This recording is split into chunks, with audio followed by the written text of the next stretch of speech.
always believed that if something truly painful ever happened to me, I would feel it right away, like a sharp crack to the heart. I was wrong. I never thought a tiny blue audio icon on my phone could make my hands shake the way they did that moment. What I felt first was confusion. It was a quiet evening, the kind I've grown used to. My tea had gone lukewarm beside me, and the television murmured more to itself than to me. I was halfway through folding a small pile of laundry when my phone vibrated on the table. I almost didn't look. At my age, surprises rarely bring good news, and I've learned not to rush toward them. Then I saw my daughter's name. That soft, automatic smile came to my face, the one mothers never quite lose. I wiped my hands on my sweater and picked up the phone. It wasn't a call. It was a voice message. I hesitated for just a second before pressing play. Her voice filled the room, and within 2 breaths, I knew something was wrong. She wasn't speaking the way she spoke to me. There was no politeness in her tone, no careful sweetness. It was tight, impatient, tired in a way that carries resentment underneath. "I swear," she said, exhaling sharply, "I can't keep doing this." My chest tightened. I lowered myself into the chair. "She acts like she's helpless," my daughter continued, "but she knows exactly what she's doing. Always around, always listening, like she's waiting for us to mess up." My ears rang. I checked the screen, wondering if I'd misunderstood, if the message wasn't meant for me at all. "She says she doesn't need much," she went on, "but somehow everything revolves around her, and I'm done pretending I don't notice." I felt very still then, as if even breathing might interrupt something important, something awful. There was a pause in the recording. I imagined her pacing, maybe standing in the kitchen I had once scrubbed on my hands and knees when she was pregnant with her first child. "We've talked about this," she said again, quieter now. "Once things are settled, we won't have to deal with her anymore. I just need you to be patient." Something inside me shifted at those words. Not broke, shifted. The message ended abruptly. The silence that followed was heavier than the words themselves. I stared at the phone in my lap, waiting for my body to react the way I thought it would. Tears, anger, anything. Nothing came. Instead, memories did. Her small hand tucked into mine on her first day of school. The way she used to call me late at night, just to ask how long to boil eggs. The promise she once made, laughing, that I'd always have a place with her. My phone buzzed again, a text this time. "Oh no, that wasn't for you. Please don't listen." I let out a slow breath. Too late. I set the phone down and looked around my living room, the framed family photos, the throw blanket she'd bought me years ago, the faint smell of lemon cleaner still clinging to the air. This was my life. Quiet, modest, carefully folded into corners so I wouldn't be in anyone's way. And suddenly, I understood something very clearly. I wasn't confused anymore. I was being managed. That night, I didn't cry. I didn't confront her. I didn't even pack. I simply sat there, listening to the clock tick, knowing that by morning I would make a choice my daughter never expected me to make. And once I did, nothing between us would ever be the same. I didn't sleep that night, not really. I drifted in and out, the way you do when your mind refuses to rest, but your body begs for mercy.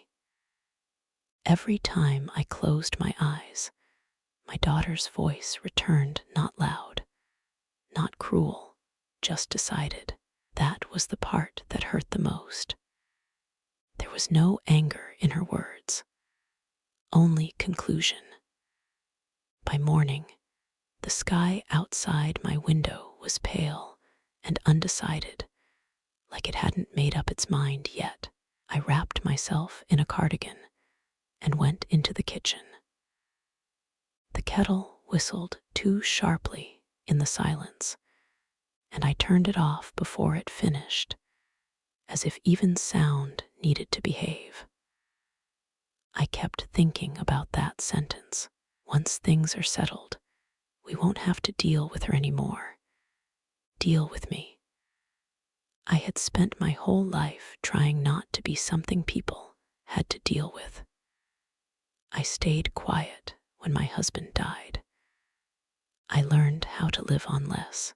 I waited to be invited before visiting.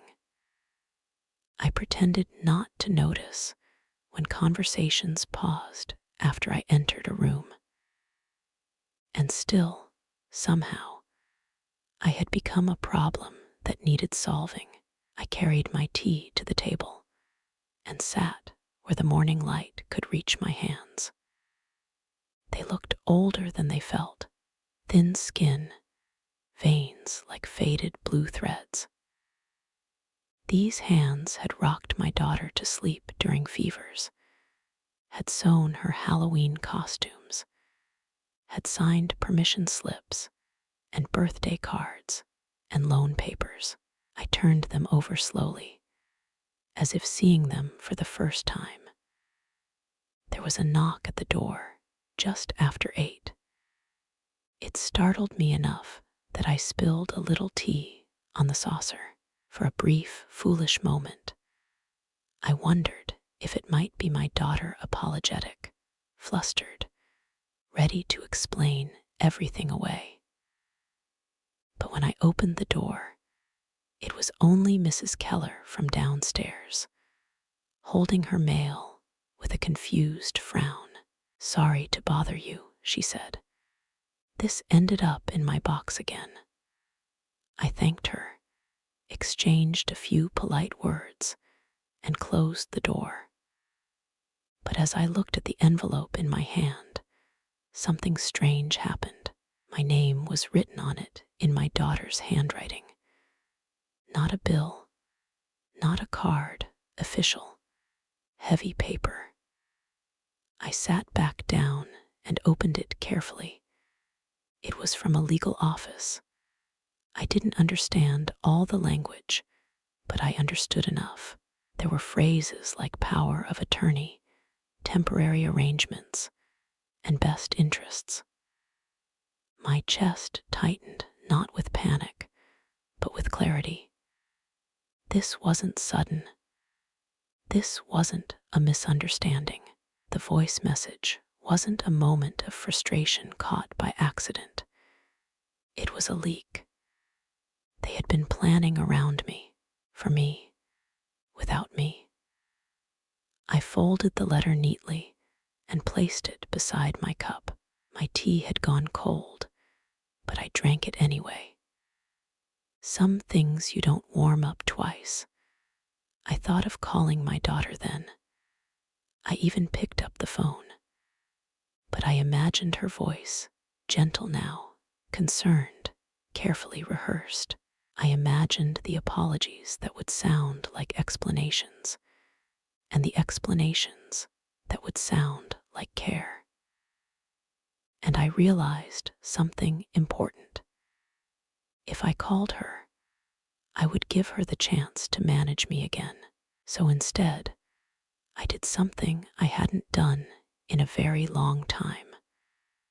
I made a list, not an angry list, not a dramatic one, just a quiet, practical list of things I needed to do before anyone else decided them for me.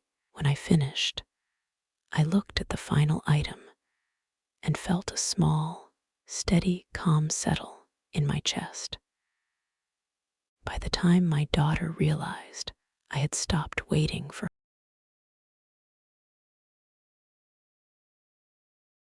by mid-morning, the house felt different, not quieter, just awake, as if it knew something was shifting and was holding its breath along with me. I moved through the rooms slowly, noticing details I had ignored for years.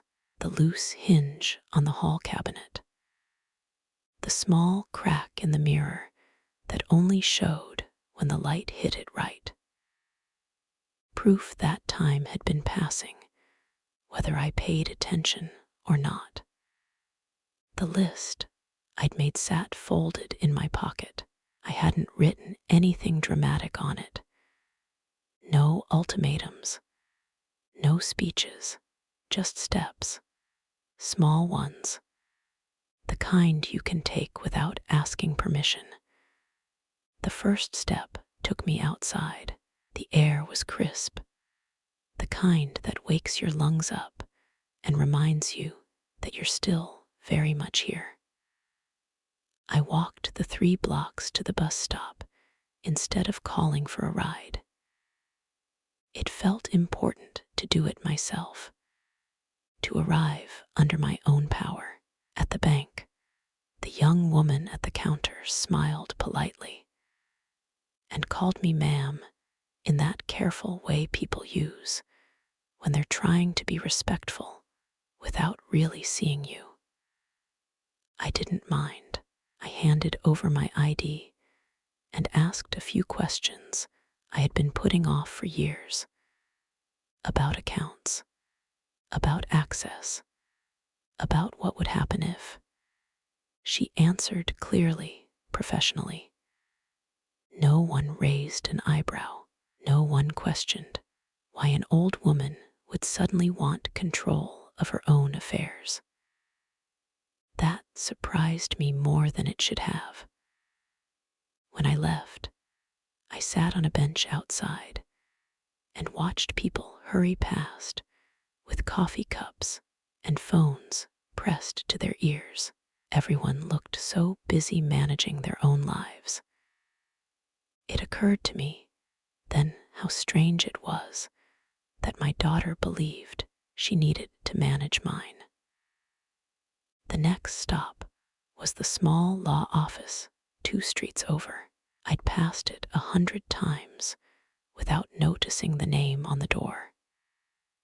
Inside, it smelled faintly of paper and lemon cleaner. The man who greeted me had kind eyes and the patience of someone who listens for a living. I didn't tell him everything. I didn't need to. I told him enough. He nodded slowly as I spoke, never interrupting, never rushing me toward a conclusion. When I finished, he folded his hands and said, "You still have more agency than you think." The word settled into me, agency. I hadn't realized how badly I needed to hear it. By the time I left his office, my steps felt steadier. Not faster, just sure. In the afternoon, my phone buzzed. A message from my daughter. "Did you listen to that audio I sent by mistake?" I stared at the screen for a long moment. The urge to answer immediately tugged at me, old habit pulling like a tide. Explain. Smooth things over. Pretend it didn't hurt. Instead, I set the phone face down on the table. I made myself lunch. Something warm. Something I liked. While I ate, I thought about all the times I had rushed to respond, afraid silence would make things worse. I wondered when I'd learned that my comfort was optional, but other people's unease was urgent.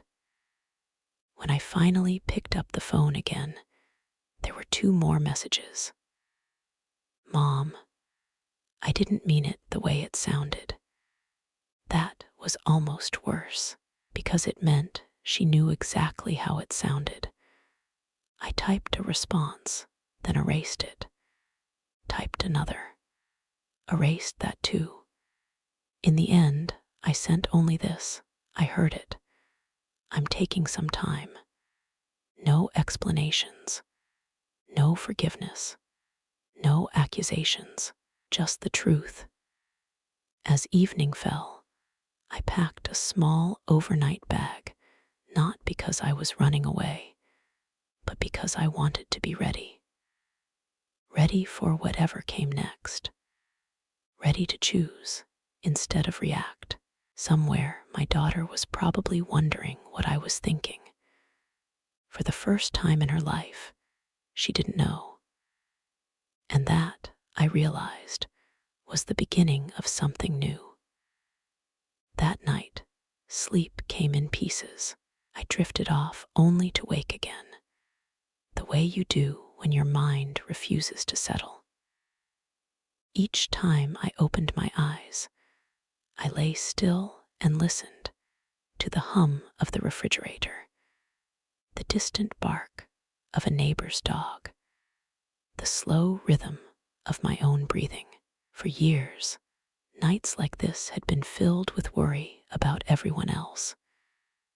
Tonight, the worries were quieter, replaced by something unfamiliar. Expectation. In the early hours, I sat up and turned on the lamp. Its soft yellow light made the room feel gentler. I took out the old photo album from the bottom drawer, the one I hadn't opened since my husband passed. The cover was worn smooth, the spine held together with care more than glue. Page by page, I moved through another lifetime. There was my daughter as a toddler, cheeks round, hair always escaping its ribbons. There was me, younger than I remembered, standing behind her with my hands on her shoulders. I looked confident in those photos, grounded, a woman who believed she mattered. I traced the edge of one picture with my finger and wondered when that certainty had slipped away. Morning light crept in quietly. I made coffee and drank it by the window, watching frost dissolve on the grass. The phone stayed silent. No new messages. I didn't know if that meant my daughter was giving me space or if she was angry. Either way, I didn't chase the answer. At 9 sharp, I zipped the overnight bag and locked the door behind me. The sound of the latch clicking into place felt final, even though I knew I could come back anytime. That was the point. Choice. The drive was short, but heavy with memories. Every street sign seemed to whisper reminders of the years I had spent shaping my life around other people's needs. I pulled into the small guest house just outside town, the one I'd stayed at once after my husband's funeral, when the house felt too big and too full of echoes. The woman at the desk recognized me. "Back again," she said gently. "Yes," I replied. For a little while, the room was simple, clean, quiet. I set my bag down and sat on the edge of the bed, hands folded in my lap. For a moment, I felt the urge to cry, not from sadness, but from release. From realizing how tired I had been, My phone buzzed. This time I picked it up. "Mom, please call me. I'm worried." I believed her. She was worried, not about what she'd said, but about what my silence meant. I didn't call. Not yet. Instead, I took out a small notebook I'd bought months ago and never used.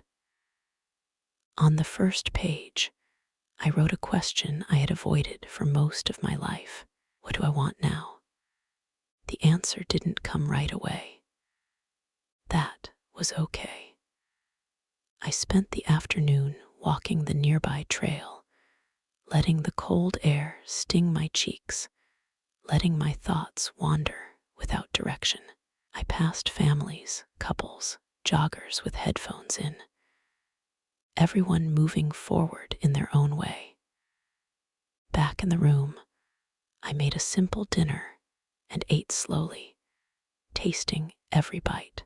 It struck me how rarely I did that, how often meals had been about convenience or someone else's preference.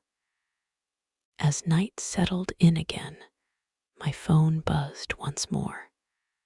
A voice message from my daughter. I held the phone in my hand, thumb hovering over the screen. Part of me wanted to listen immediately. Another part, stronger now, knew I didn't have to. I placed the phone on the bedside table and turned off the light. Tomorrow, I would decide what to.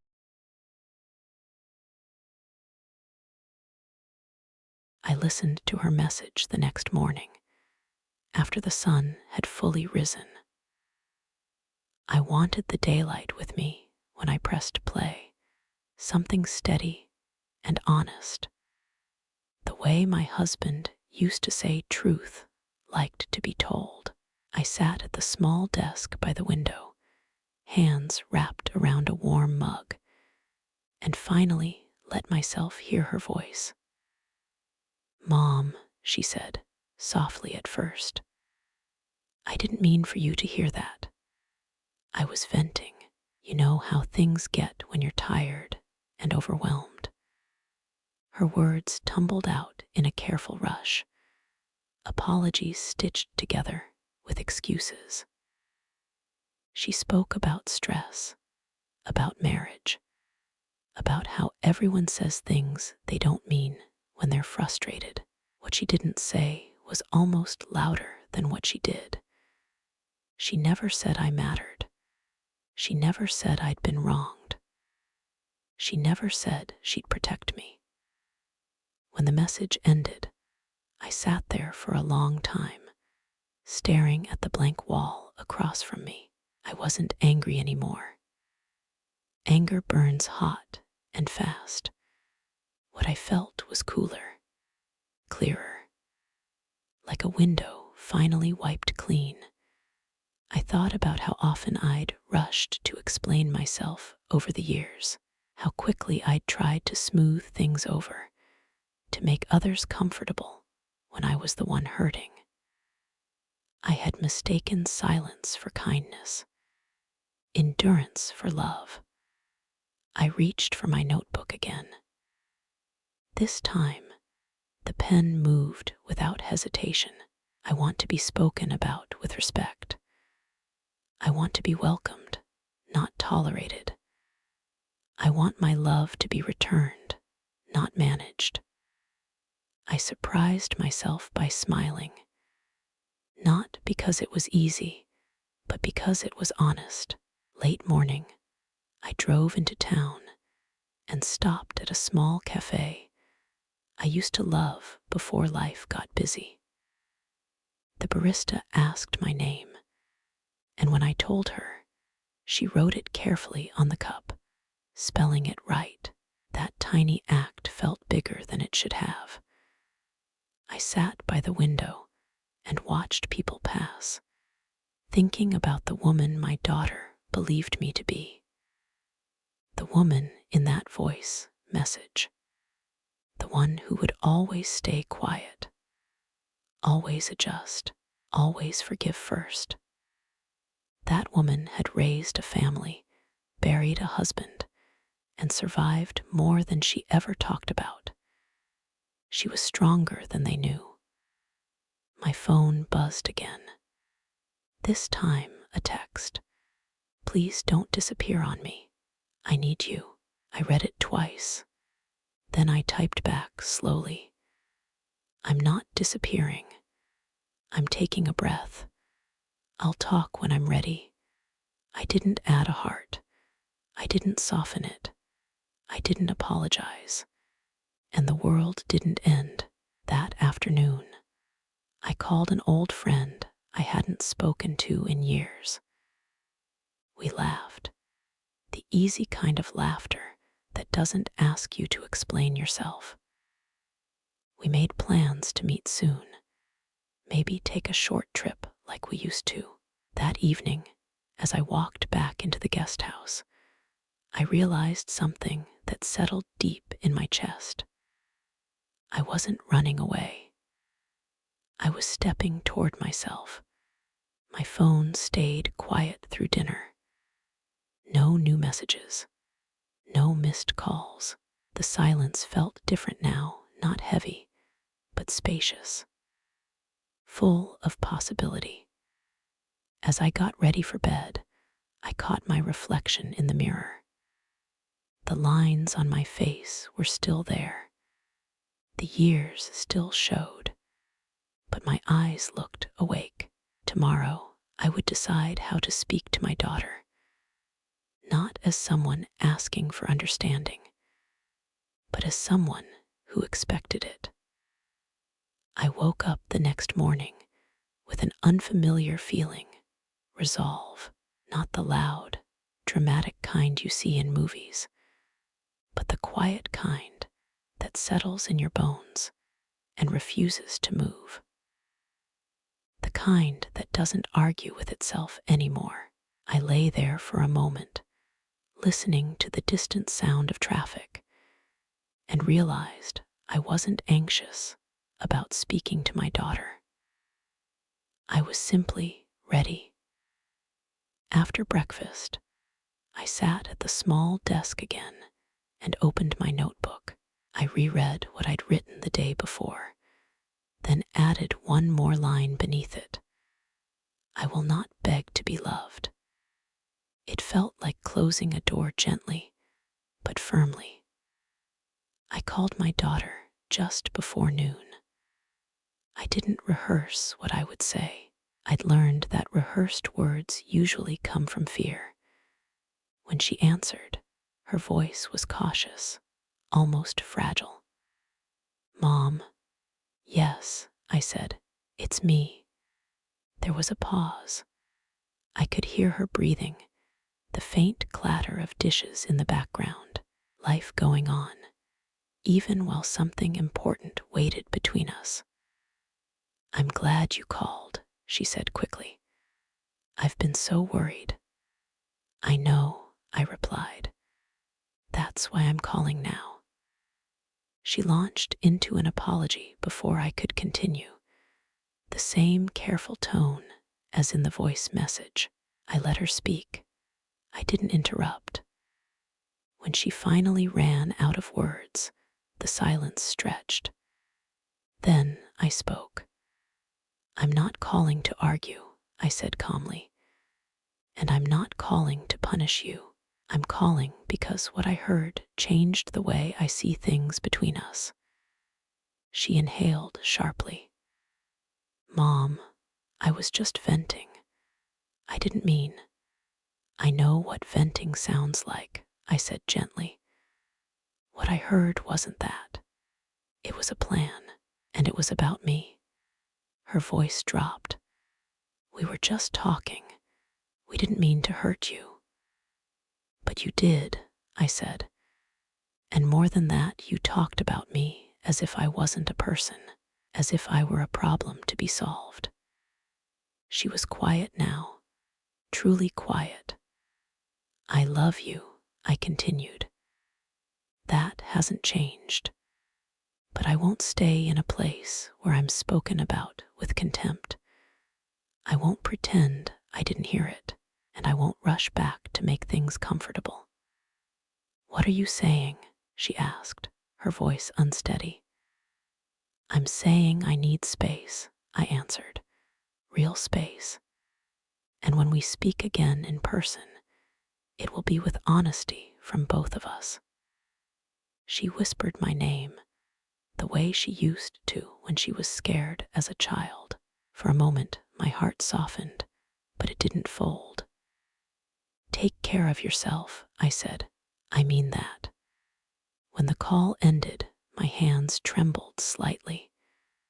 Not from fear, from release. I hadn't raised my voice. I hadn't attacked. I hadn't surrendered either. That afternoon, I checked out of the guest house and drove home.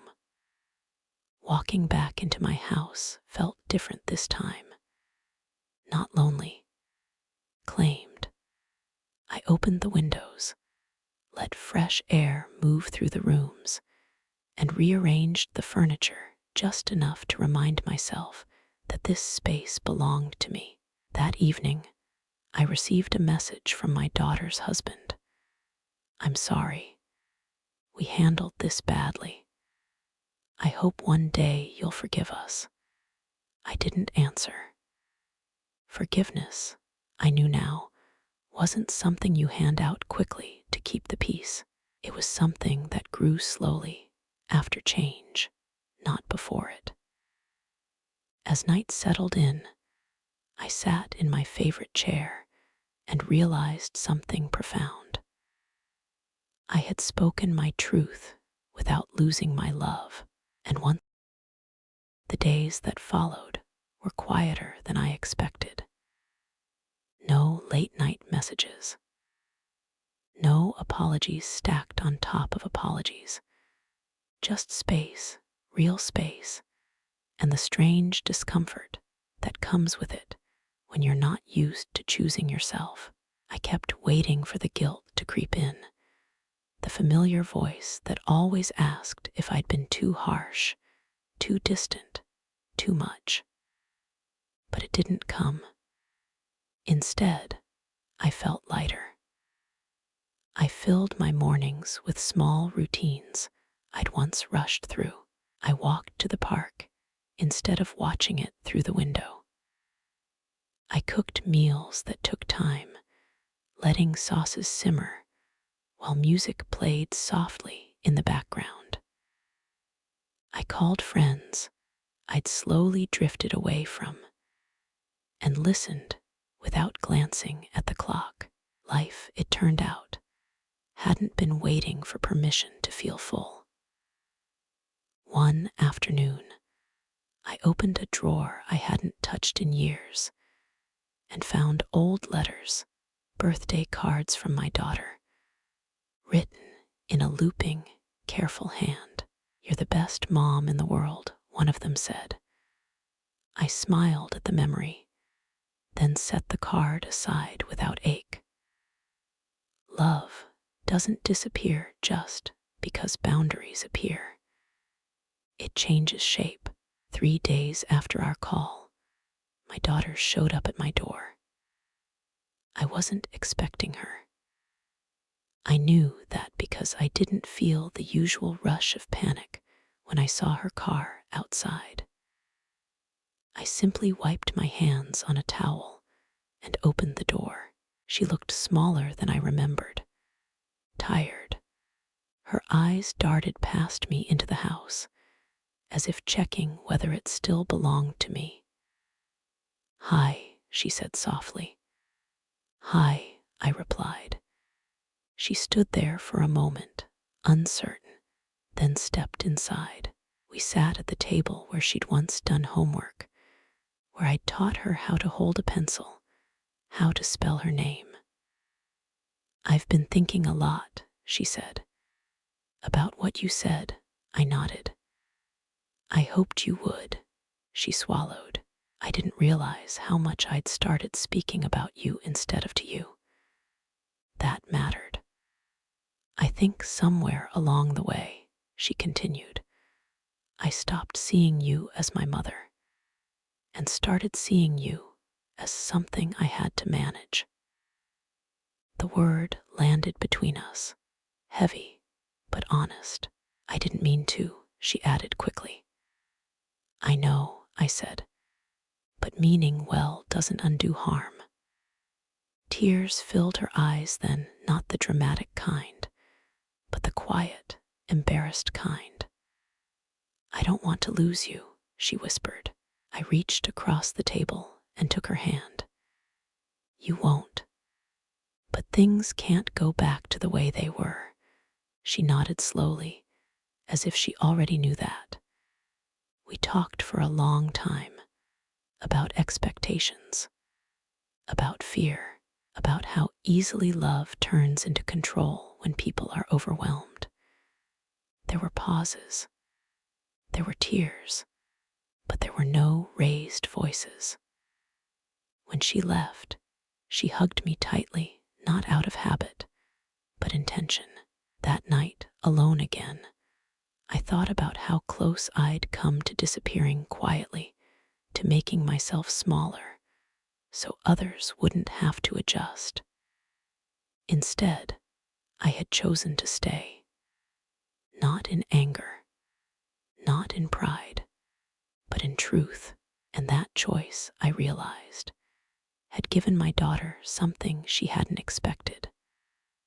A mother who loved her enough to stand her ground. Time did what it always does. It softened the sharp edges without erasing the truth. In the weeks that followed, my daughter and I spoke more carefully. Not less often, but with intention. She asked before assuming. She listened instead of rushing to explain. And I noticed myself doing something new too. I stopped filling silences just to keep her comfortable. It was a quieter kind of closeness. Slower, but real. One afternoon, she invited me over for tea. I hesitated before saying yes, not from fear, but from awareness. I needed to be sure I was going because I wanted to, not because I felt obligated. When I arrived, she met me at the door alone. No distractions, no audience. I told him everything, she said as we sat down.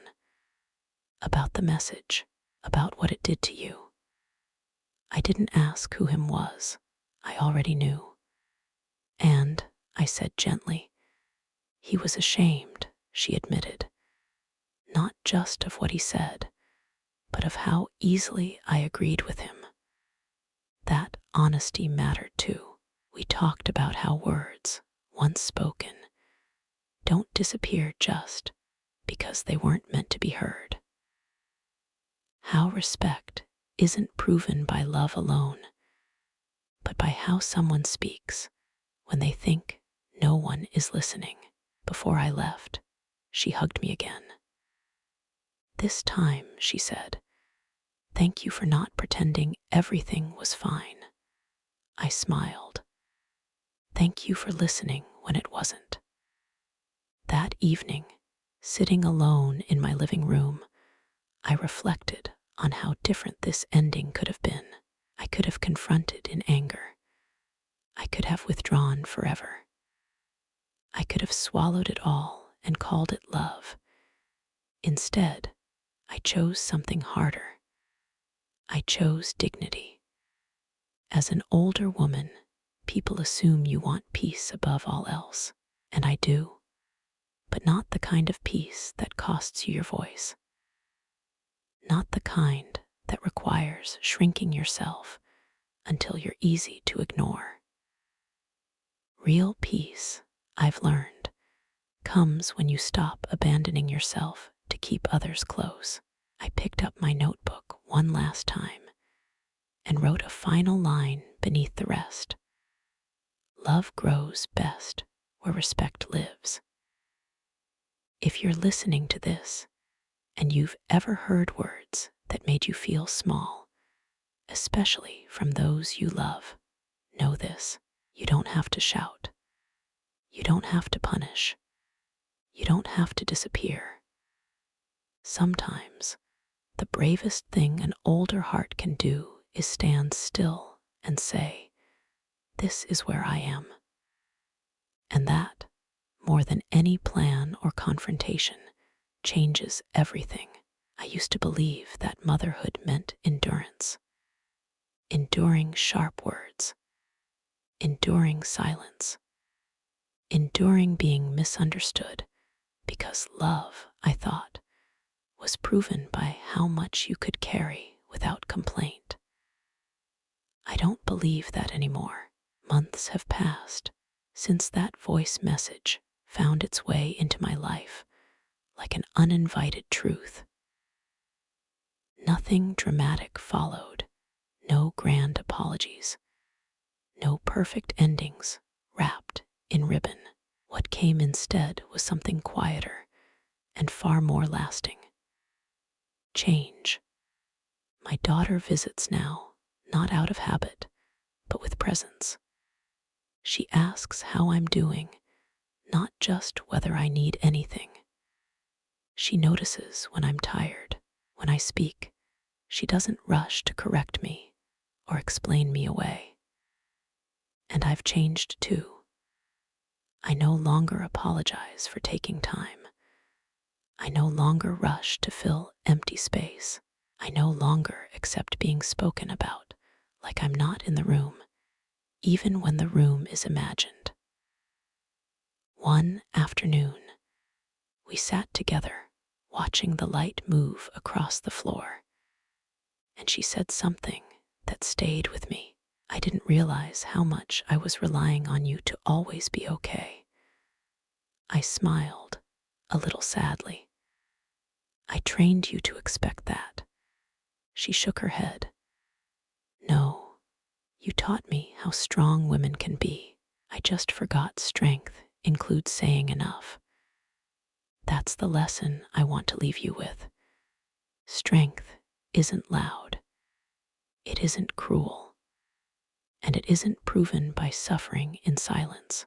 Real strength, especially in the later years of life, is knowing when to step back, when to speak, and when to let others rise to meet you where you stand. If you've spent your life being the soft place everyone lands, remember this: you are not a burden. You are not an inconvenience. And you are not required to earn respect through patience alone. Love that costs you your dignity is not love, it's habit. And habits can change. I still love my daughter deeply. That never wavered. But now, that love includes me. And that has made all the difference. Thank you for being here and listening. If this story touched you, please tap the like button. It helps more than you know.